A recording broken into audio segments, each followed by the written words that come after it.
Hey there guys, alright, today we are back with some more miscellaneous myths. This time we're on to the journey of Ra.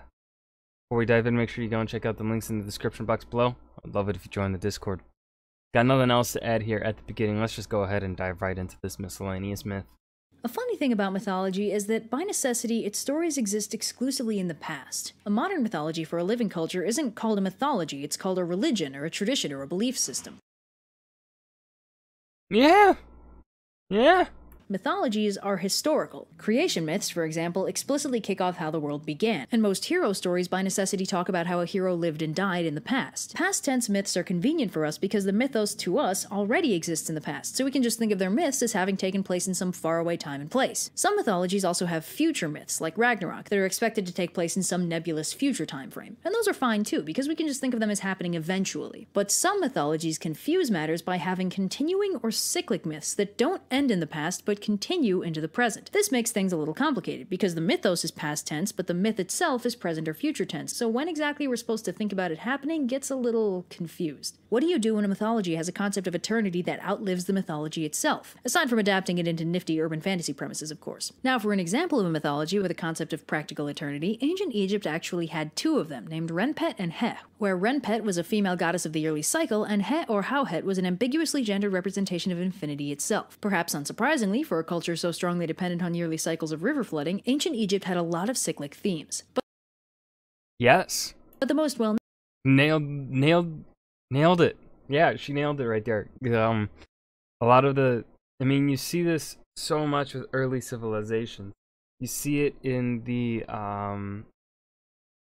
Fertile Crescent. That's the name I was trying to think of. Now my eye itches. Why does my eye itch? Stop itching.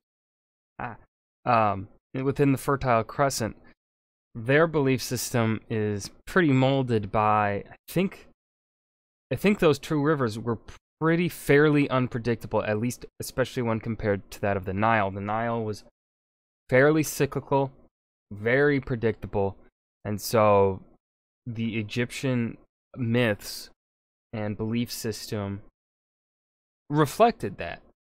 Just like how in modern day Iraq, back then, in the Fertile Crescent, their belief system was largely molded by how they viewed their gods, and I think they viewed their gods as a lot more angry because of how rather unpredictable the flooding of the rivers were for them. Whereas, the Nile, the Egyptians have a bit more of chill gods, more relaxed gods, because the rivers flooded at a predictable rate. Yeah, really kind of cool. The known one is probably the journey of Ra. Now, Ra is the ancient Egyptian sun god, or rather, a sun god, because there are kind of a lot of them. For a quick rundown of some of the other contenders for the title, Aten was the sun disk, whose worship outpaced Ra's under the rule of Akhenaten. Amun wasn't a sun god until he got fused with Ra into being Amun-Ra, and Horus was usually just a sky god, but on occasion would be fused with Ra too. Ancient Egypt really liked remixing their gods for some reason. But the main sun god, and the one that basically everyone except Akhenaten agreed was a sun god, was Ra. Now, we've talked about Ra once before, when he took out his eye to create the vengeful war goddess Sekhmet and subsequently retired to his bark forever. This myth could be considered the sequel to that little misadventure, as it outlines what exactly Ra does in that sun bark all day every day. Or rather every night, because we know what he does during the day. He's busy being the sun after all. So Ra's sun bark sails across the sky through a river that loops through the sky and underworld, the notion being that it's one of two rivers, the other one being the Nile. The points where the river intersects with the horizon are the mountains Baku in the east and Manu in the west. They also do double duty holding up the sky. Fun fact, the hieroglyph for horizon specifically refers to the parts of horizon that the sun passes through, the gates of Ra. Anyway, so in the course of a single day, Ra sails through 24 kingdoms, each one a different hour with different rules and rulers. During the day, Ra travels through the 12 kingdoms of the day, each of which he rules. It's pretty uneventful. But things start to get interesting as Ra approaches Manu and the first of the underworld this way. Gates of Night. The sacred apes that live on Manu go nuts and mourn the death of Ra because, by the way, he's dead now. The bark passes through the gates as the sun sets, and that's where the fun begins. So the bark gets picked up by 12 goddesses of the night who start towing it along. Each night goddess is specifically equipped to handle the challenges of one of the 12 kingdoms of the night, and they're fairly important for reasons that will become clear at approximately 1 a.m. So the first kingdom of night is called the Watercourse of Ra, and not a whole lot happens here. It's kind of dark, but conveniently illuminated by a squad of fire-breathing snakes. The wolf-headed war god Upawat guides the boat, and Sa, the first night goddess, guards the boat from anything that might try and interfere. That takes Ra through the Chill out, Frank, it's us.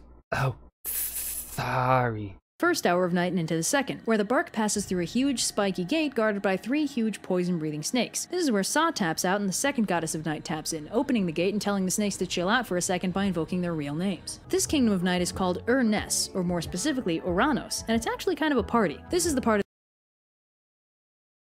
That's a very Greek-sounding name. Or is that just like a translation? Like, this is the Egyptian and then this is the Western word for it. Or is this also another word that the ancient Egyptians used? I don't know. Check. That is not how this game works.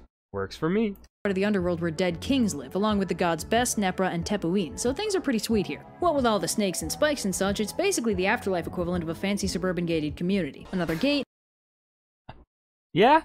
another snake, another goddess, and it's on to the third kingdom of night, affectionately nicknamed the Watercourse of the Only God, because this is where Osiris lives. This is where Osiris does all the dead people judging stuff with the help of 4 of Horus's sons, each of whom is in charge of protecting a different set of organs. And if they look or sound familiar, it's because these are the dudes whose heads are on all those canopic jars. Symbolism. Moving on to the fourth kingdom of night, we've got Living One of Forms, which is also part of Osiris's domain, but beyond that it's pretty miserable. There's nothing around but a metric buttload of, take a guess, multi-headed snakes, and also the river disappears and turns into a ravine, charmingly called the Mouth of the Tomb. So in the absence of any water to sail through, the fourth night goddess transforms the bark into, no points for guessing on this one, a giant snake, yup, which carries them through the 4th hour of night. The 5th hour is just called Hidden, and it's at the bottom of the huge ravine from Kingdom Bloosh. Nice. 10 points. 4. This kingdom is ruled by Seker, a mummified falcon god whose job it is to punish people by dunking them in a boiling lake. There's also a couple sphinxes and, you guessed it, more snakes. Woo! The far wall of the canyon is charmingly named the Realm of Night and Darkness, but despite the ominous title, something good actually lives there. Kepra, a little scarab beetle with a big job we'll talk about in more detail later. So Kepra buzzes in and lands on the still dead Ra, and the boat sails on. Kingdom number 6, the Abyss of Waters, is another Osiris place, this one in his capacity as a fertility god. The river's back, the boat is a boat again, and shockingly, this part is actually devoid of snakes. Anyway, hour 6 is also really mysterious. There's a bunch of unknown gods on the banks of the river, and there's a huge lion for some reason, and 3 shrines we're not supposed to know the purpose for, and it's just really arcane. Anyway, if you were disappointed by the lack of snakes in hour 6, don't worry. Hour 7, the secret cavern, has snakes for days. This is where the ludicrously giant serpent Apophis lives, and Apophis is noteworthy because he makes it his personal life goal to eat Ra and consequently end the world. But luckily for everyone, the goddess Isis is ready on the bark with some nifty magic to summon a different giant snake named Mehen to fight Apophis. Selket and Horus dive off the boat to fight Apophis too. Note: who the second god is that fights alongside Selket isn't actually clear. In the version I read, he was attested to be her death, which is another name for Horus. However, in the Amduat, this god is Set, performing what amounts to his only heroic role in the mythos. Set may be a god of chaos and destruction, but he is no fan of Apophis or its desire to destroy everything. Apparently, in later versions of the story, the second god is Set, but wearing a falcon head to look like Horus, because the ancient Egyptians like screwing with our heads, apparently. Sounds about right. Epic kaiju snake battle? Fucking awesome. Weakened that Isis's magic will be able to seal him away for another night. With that party over, it's on to hour 8, the sarcophagus of the gods, where dead gods call out to Ra from the banks of the river. The boat is escorted by 4 rams, which apparently collectively represent Tatanen, a genderless primordial earth god. By the way, if you're noticing how many Egyptian gods are genderless, I don't actually know why this is, but among other things, a lot of gods, especially minor ones, explicitly have 2 variants of their name, one male and one female, and will be referenced in either capacity. For example, Bes and Nepra, the gods I mentioned earlier that live in the second kingdom of night, also have feminine counterparts Beset and Nepet, so that's neat. Anyway, we're in the home stretch when we reach hour 9, the procession Nice bread! Ooh, a necklace. Who's sacrificing trading cards? of images, a bright and cheerful land where the dead go to receive offerings from the living. Hour 10 is similarly pleasant. Hi, Ra! See you tomorrow again. Woo! Called Abyss of Waters, Lofty of Banks, where the residents come down to the river to greet the bark. And hey, we got more snakes again! The Yay! Morning Star, a 2-headed snake with legs, guides the boat. And also, this is the hour when the scarab Kepra merges with Ra and brings him back to life. A lot happens at 4 AM, basically. Hour 11, the mouth of the cavern, is a bit of a return to underworld form in that it's rather less cheery than hours 9 or 10. The boat is towed onward by 3, 2, 1, a snake! And the whole area is red lit and kind of dismal because this is where especially bad people are tormented in fire pits by monstrous fire-breathing goddesses. Anyone who's had to be awake at 5 AM can confirm. And finally, hour 12, the extravagantly named Darkness Has Fallen and Births Shine Forth, is where dawn finally breaks. Ra's not resurrected. Oh god, my eye. No. Ow. What? Why does I bother me? Okay. I'm an insect who dreamt he was a man and loved it. But now the dream is over, and the insect is awake. You make this joke every morning. Resurrected so much as he is reborn as Kepra, who is basically an aspect of Ra specifically in his capacity as the rising sun. And in case you were wondering, yes, there is a snake here. His name is Life of the Gods, and his body actually is the 12th kingdom of night. To end his nightly journey, Ra sails out of the serpent's mouth and into a brand new snaky day. Total snake count, 36. Not enough. If it kind of bothered you that Ra's east to west journey went from left to right for most of the video, despite the fact that on the compass rose east is right and west is left, I have a justification prepared. The ancient Egyptians oriented themselves south instead of north. Oh, that's a subtle detail that I did not notice. Khepri really is that freaky looking in the paintings that show him. He's got an entire scarab beetle stamped on his face. It's a little unsettling. Ra is reborn, not resurrected, which means he leaves a corpse behind. This corpse is unceremoniously dumped over the side of the bark. Classy. Very. Fun Middle Egyptian fact. Middle Egyptian, aka hieroglyphs, is a Semitic language and thus has no written vowel sounds. But Coptic, a later writing system adopted in Egypt that used Greek letters to write Egyptian words, did include written vowel sounds. Language. I suck at it. This means that we know the pronunciation of words that were written in Coptic, but for words that were only ever written in hieroglyphs, we have no idea what vowels would have filled the spaces between the consonants. Sure.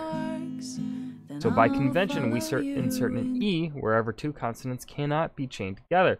For example, box with a hole at the bottom, a biliteral sign with consonant vowels, values, PR is pronounced per. Sure. I'm following along. This is why some Egyptian god names have a weirdly large number of E's in them: Sekhmet, Selket, Bes, Neper, Set, etc., while only a handful of proper vowels: Osiris, Isis, Horus, Anubis, etc. Those multi-vowel deities were the ones with names we found Coptic spellings for. Ah. Also, since it was a pictographic turned logographic language, one of the ways they represented more complex concepts was by way of rebuses and puns. If two words had the same consonant vowels, but only one had an easy pictographic representation, the other would be written with the same pictographic character. In English, this would be like writing bad with a picture of a bed, or shy with a shoe. Huh? I don't understand that. Obviously, this would make it hard to tell which thing you were talking about, which is why Middle Egyptian used determinatives. Soundless characters at the ends of written words describing some characteristic that made the meaning clear. What does that mean? This is why names would usually end with that, the seated man and woman determinatives explaining that this word describes a person of the specified gender. Okay? Someone following along, maybe? Gods are special and got their own determinatives. That for Ra, that for a moon, that for Set, etc. Sure. I did not understand any of that language stuff. But that was Miscellaneous Myths, The Journey of Ra. I hope you guys enjoyed. Remember to hit that like button and subscribe for more, and I will see you guys in the next video. Peace.